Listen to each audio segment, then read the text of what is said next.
Praise the lord. మార్చి 1వ తేదీ 2021. ఈరోజు దేవుని వాక్యము యెషయా గ్రంథము 62వ అధ్యాయము 8వ వచనము. యెహోవా ఇలాగున ప్రమాణము చేసెను, నిశ్చయముగా ఇకను నీ ధాన్యమును నీ శత్రువులకు ఆహారముగా నేనియ్యను, నీవు ప్రయాసపడి తీసిన ద్రాక్షరసమును అన్యులు త్రాగరు. క్రీస్తునందు ప్రియులారా, ఈ 2 నెలలు మనల్ని కాచి కాపాడి సంరక్షించి భద్రపరిచిన ఆ దేవదేవునికి స్తోత్రములు చెల్లించబద్దులమై ఉన్నాం. ఈ 3వ నెలలో కూడా ప్రారంభిస్తున్నటువంటి మన జీవితాలలో దేవుడు ఈ నెలంతటిలో మనల్ని కాచి కాపాడునుగాక. దేవుడిస్తున్నటువంటి వాగ్దానము, మన కష్టార్జితమును మనము ప్రయాసపడి సంపాదించినటువంటి ధాన్యమును దేవుడు పరులు పాలు చేయక మనము అనుభవించినట్లు చేయుటకు ఆయన ప్రమాణము చేసి ఉన్నాడు.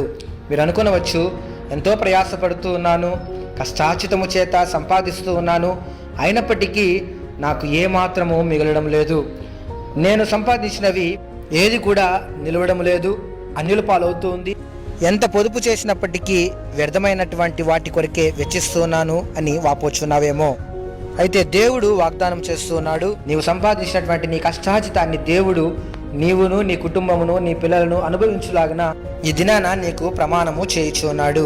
నీ కష్టార్జితం అంతటిలో దేవుడు నీకు రాబడిని, అత్యధికమైనటువంటి ఆశీర్వాదమును, మేళ్లను నీవు చవిచూచినట్లు ఆ ప్రభువైనటువంటి యేసుక్రీస్తు నీకు సహాయం చేయునుగాక.